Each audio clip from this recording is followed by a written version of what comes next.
Well, hey guys, I just had to come over here to Walgreens because I heard they have all sorts of new to them, like their lines of all sorts of serums, dupes, of very like popular, trendy, high-end products for like a really reasonable price. So let's head on in there and check them out. Look at these, you guys. Walgreens has their own line now of different serums, collagen serum. So topically, collagen, it's not going to get into the skin and replace collagen, but it is a very hydrating ingredient.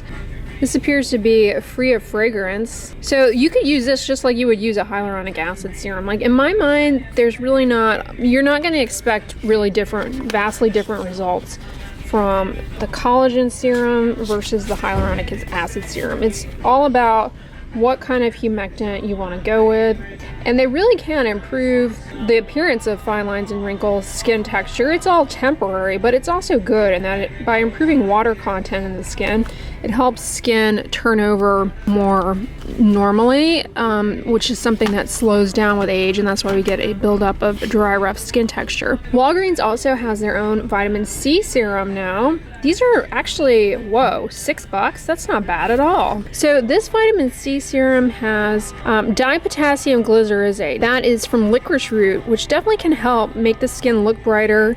It can help with redness. It's good for dark spots, and it's good for, it's anti-inflammatory. The form of vitamin C in this is 3-O-ethyl ascorbic acid. Same issue as what we talk about with the Cetaphil vitamin C serum. Is like, yeah, great, but does it actually get converted to ascorbic acid in your skin? Is it really going to improve collagen? These are questions we don't have answers to. Then, of course, they're on the niacinamide train here. Remember I said just come in here and point broadly? There you have it. Now, I don't know what the percentage of niacinamide. Some brands like to put high percentages, which I think for some people just ends up being more irritating, no more effective. But otherwise, that's what you're getting here, niacinamide in the serum. These prices are not off-putting. $6 for a serum. Then look up here, you guys. All right, so they've had azelaic acid suspension emulating the ordinaries for a while, and they've had this BHA liquid exfoliant emulating Paula's Choice for a while. These the branded products that these are inspired by are excellent. I've never actually used theirs. I imagine it gets the job done. They've also had this glycolic acid purifying cleanser, a la SkinCeuticals, for quite some time, which, SkinCeuticals, their stuff is so expensive that definitely worth trying if you already use the SkinCeuticals one. Why not? This is new though, and I saw rumblings of this. It's kind of like giving youth to the people. Yep.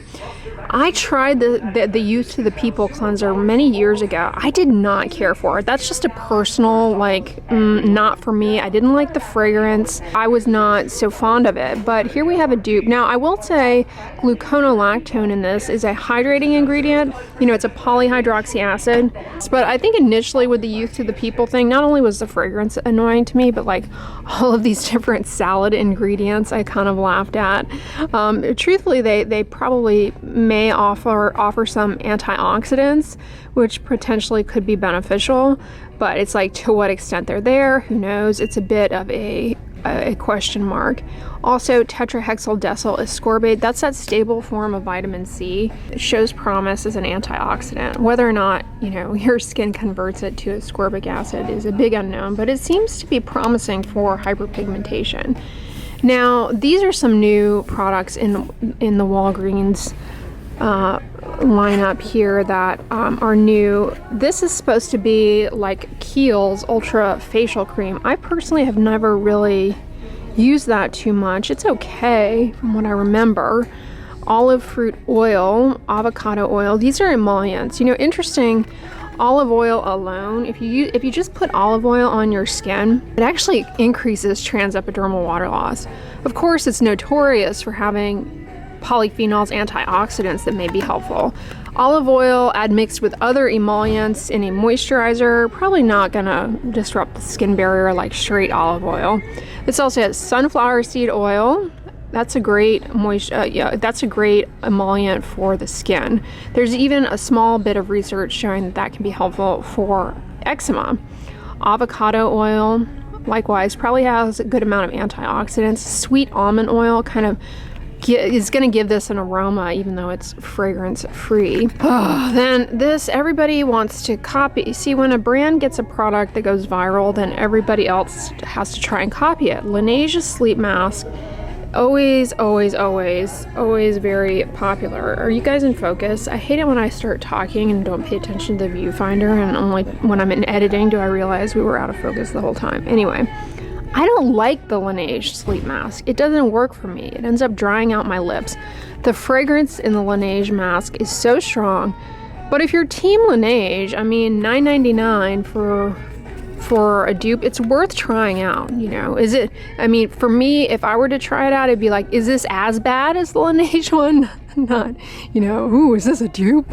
Be more like, is this as crummy, or is Walgreens just playing us here? And maybe they created a better product, who knows? Because, you know, I gripe about this having the Laneige one having a strong fragrance. I have tried other lip masks that do have fragrance that I did not hate, like the Tatcha Kissu lip mask is amazing. It does have fragrance, but it's not like strong or off-putting. Fragrance is a common cause, though, of irritant or allergic cheilitis in lip care products, so just something to be aware of. But anyway, then we have a version here of the Glow Recipe AHA and Night Treatment Watermelon AHA Mask. Now, alpha hydroxy acids, AHA, they include glycolic, lactic, mandelic acids. They can help with hydration, skin smoothness, rough texture. Glycolic acid in a chemical peel done serially can also help with collagen. This has glycolic and lactic. Those are the alpha hydroxy acids. Lactic is really good for rough and bumpy skin, keratosis pilaris, dry skin as well. This has sodium hyaluronate, which is hydrating. It's got, of course, niacinamide, which honestly does a lot of heavy lifting in skincare products. Anything from Glow Recipe I've ever tried, I've been like, I'm not interested in talking about this because it's just not, I just don't get the hype. I think it's all about the influence with these products. But if you like them, great. I mean, if you like them, you think they help you and they're not causing problems, by all means. Keep in mind, though, as with any alpha hydroxy acid skincare product, it can make you a bit more sensitive to sun. So make sure you are gonna, you know, be vigilant with your sun protection with these, as you should be anyway. All right, and then move over Costco, because Walgreens is now trying to dupe the Bum Bum Boom Boom cream. I say move over Costco because they have that one brand there that has similar packaging, which I actually prefer to the Brazilian Bum Bum cream, Boom Boom cream. The reason I'm not a fan, surprise, surprise, is that fragrance is just like way too strong. And I don't actually care for the scent. If you like it, great, I get it, but it is very, very strong. Guarana extract, like the Bum Bum cream, and I'm pointing that out because that probably is a source of caffeine.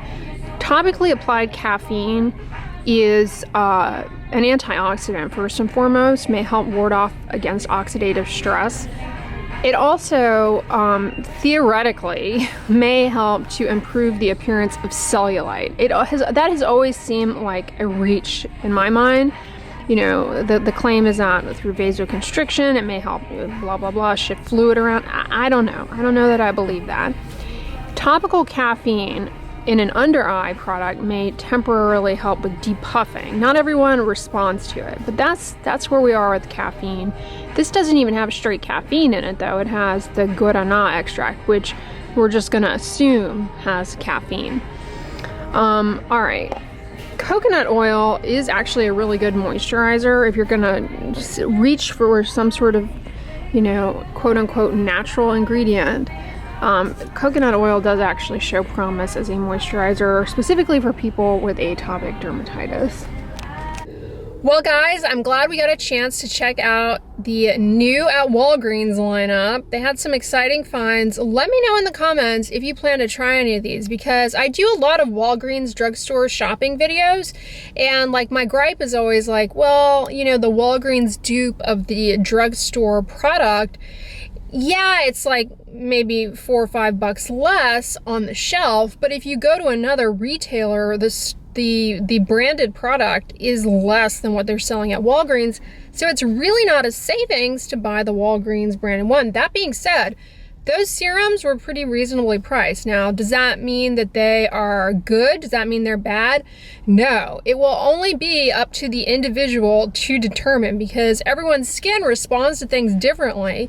It may be kind of a crummy product, but it may end up being someone's holy grail. Like, there's so much as far as individuals' experiences with things that it's anyone's guess. I will say those were free of fragrance, which just happens to be a common allergen and irritant in skincare products. Finding fragrance-free skincare can be a challenge, but that doesn't mean you won't develop allergy or irritation to anything else in there. Like I pointed out, you know, niacinamide, I know, causes problems for a lot of people. It keeps popping up and stuff because it is a very versatile ingredient. I call it the underdog hero because honestly, a lot of brands will hype up some other ingredient that's not very well studied and make claims around the other ingredient that if you know what niacinamide can do, you know that it's really the niacinamide in the product actually offering it that. And once that dawns on you, you're like, oh, okay, well, this isn't as sexy. This isn't as attractive. Especially if the price point is just way out of your budget. Or, you know, a lot of these brands looking at you, Olay, they get cocky with what they're charging for, what, you know, for all intents and purposes is just another niacinamide. But like I was saying and got sidetracked, you know, niacinamide, people do find that it is a reason for irritation, especially higher percentages. You see, once a brand really wants to market their product as having niacinamide, they have to make it stand out from everyone else. And one way in which they do that is by being like, oh, well, we've got, you know, 15%, 20% niacinamide. Is that necessary? No. The studies on benefit with niacinamide use max 5%. We know that the higher the percentage, the more likely for irritation. We also know that with some ingredients, never really been teased out with niacinamide, with some ingredients that if you get to such a high percentage, not only is it more likely to be irritating, but it stops working. It doesn't work well. It needs to be at a lower percentage to actually be effective. That's a question I would like to actually be seen addressed with niacinamide. I would like some more dose responses with niacinamide. You know, more of a dose response curve for something, maybe just something like hyperpigmentation, dark spots, which is well established to help with. All right, y'all, that about wraps up this video. I hope you guys enjoyed it and that you are having a great week so far. If so, give it a thumbs up, share it with your friends, and as always, don't forget, sunscreen and subscribe. I'll talk to you guys tomorrow. Bye.